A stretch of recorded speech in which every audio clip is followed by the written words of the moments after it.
Hi guys, I'm really glad to have you here with me today.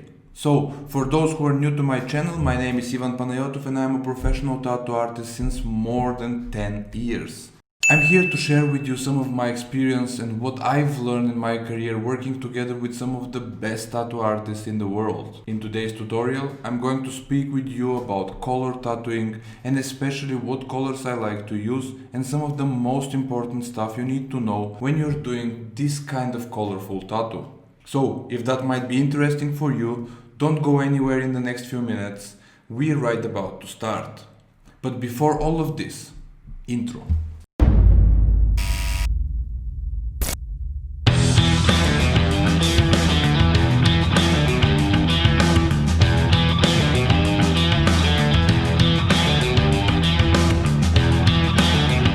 So guys, let's start today straight to the point, and this is always my color palette. I will try to represent the old look of this painting of Judas Thaddeus, who was one of the 12 apostles of Jesus. So today I won't use almost any bright and strong color which will take me away from the old look. In general, I will focus on the colors that were used in the times of the old masters.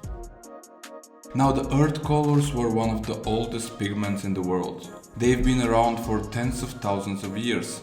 If you take a look at the cave paintings, for example, they were made all by these colors. This is simply because back then the pigments were taken directly from the clays under the ground.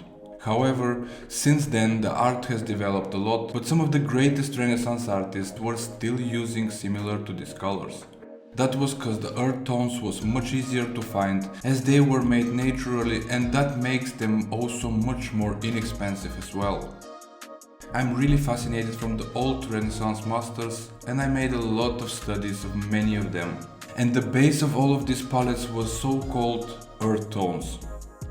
Now, let's just take a look at some of the most common earth tones, and those are yellow ochre, burnt umber, burnt sienna, raw umber and olive green. I will use a similar to these tones in today's tattoo, and like this I will keep my tattoo authentic to this old style. I add also some white and some bright yellow to my palette, which will control the values and warmth of the tattoo. Remember that the values simply means how light or dark is the color. Well guys, once we know what I'm going to use for today's tattoo, let's slowly jump into the process as well. I have started with the clothes of the Judas. As we can see, it's some kind of dark brown. When I'm trying to guess the color, I start always from the most obvious one. I try to understand what is the base color behind what I'm seeing. Is it a warm or a cold brown? Then slowly match it as close as possible to the value and saturation of the one I'm watching it. At this example I'm using mostly the color looking like burnt sienna, and then also a bit of black for the darkest parts. And disclaimer here. The colors I will mention in this video are not existing colors on the tattoo market. They are just an idea for you in which direction I am mixing. The most important message in my videos is not what I am using exactly as a materials, but the way I work and the thought process I am going through when I am making such a tattoos. Like I already mentioned many times in my videos, when I am working with colors I try to keep my combinations clean and simple. Like this is very easy for me to control the situation all the time. One way how I make a smooth transaction between two colors is when I start with the darker and slowly start to add from the lighter one to it.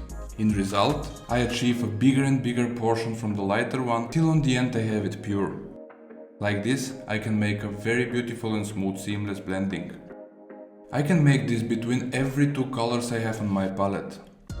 In some very rare cases, I start with overlaying the lighter tone and slowly adding the darker one on the top of it. This is for example when I'm making a transaction between two very light warm colors like yellow and orange or orange and red. In all other cases, when I'm working in a realistic style, I'm starting from the dark and slowly fade it till it mixes perfectly with the lighter color. Once I'm done with the clothes, I can focus on the skin tone starting with the hands. I try to keep my skin colors in a very yellowish tone, which brings you back to the old oil paintings. For the hands, I use a lot of burnt umber mixed with the burnt sienna. I'm overlaying first the darkest part of the hands. When I'm working on so complex objects like the hands, I like to start by building some basic forms, and after this I just put slowly the lighter colors on the top of it. At this phase, I pay closer attention to the values first. If I achieve the right values, my tattoo will always look realistic and three-dimensional. First, I start always with the shadow part. Like this, I'm sure that I have enough deepness and contrast in my tattoo. For the highlights, I use the yellow ochre mixed with the white. Once I'm done with the hands, I have already a very good understanding of how my colors look and react to the skin, and I can slowly move to the face. There I decided to keep my tones a bit warmer. I really like the way that the original painting is painted, so I tried to copy it as close as I can. I'm trying to represent the emotions that the old master gives to it. Again, I'm focusing on the bigger forms cause the size of the head don't really allow me to go too much in details. I try to keep all my combinations simple. I use again the same very light yellowish highlights which the original artist has used, but I add a bit of bright yellow in it. This will make it even warmer than the ochre I used in the hands. For the most of the hair I'm using full black, but in the same time I add some brown greenish highlights, which compared to the face are still very dark color, but when you see it next to the black hair looks quite light. This gives a bit of a form to the hair and communicates very good with the background which I'm planning to do. And this finally brings us to one of my favorite part of the tattoo, and this is the background. If done correctly, the background completes the picture and makes it very pleasant for watching. I love doing background and I use it in almost every tattoo I do. It's a very powerful weapon for the artist and it helps me to bring even more dynamic to the piece, or in some cases to calm down the atmosphere around it. Anyway, for the background I mix some dark olive green mixed with burnt umber and burnt sienna. I keep it silent, but at the same time very complex and full of color. This in my opinion gives richness to the tattoo and also gives this old oil painting look that I am searching for. It is considerably dark compared to the overall picture, which gives a very good contrast to the main part of the tattoo. It put also the attention to the face I just did and make it even more powerful. Like I always say, don't be afraid of using dark, just learn how to control it. This makes the whole of a difference.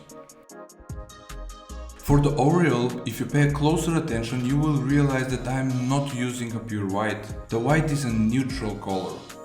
Here I want to give a glow of the ring, giving a feeling that is shining. That's why I mix my white with a tiny bit of bright yellow.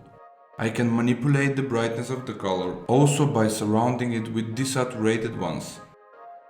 A color looks much stronger and brighter when it's surrounded by desaturated and grayish colors. In this sense, I'm using rarely in my color tattoos a pure white. I prefer always to give a touch of some either warm or cold tone in it. In the different situation we need different highlights. I always try to imagine what can make the piece more interesting, where I can exaggerate something and where I can stay calm. Playing with the different white is another trick, which I'm using to make my pure white look even stronger. I made this tattoo in 2 days in a row, as the first session was about 8 hours and the second was not more than 4. It takes a lot of time, but I'm really happy with the end result. It was a real challenge for me, cause I don't make often so old painting looking tattoos. The picture was with a very bad resolution and I couldn't see all the details in it. On the end, I enjoy very much working on this piece and I hope you enjoyed watching the process with me once again. And that's it from me guys. I hope you enjoyed as always. This is how I did this old looking painting color tattoo. Feel free to let me know in the comment section below what are your favorite colors to use when making such a tattoo. I love to hear from you. If you want to help my channel, you can hit the like button. It definitely helps the YouTube algorithm and shows my video to more and more people like you. You can also subscribe to my channel and hit the small notification bell. Like this, I will notify you always when I post a new video and you will not miss anything in future. As always, stay safe and if you have any other questions, please let me know.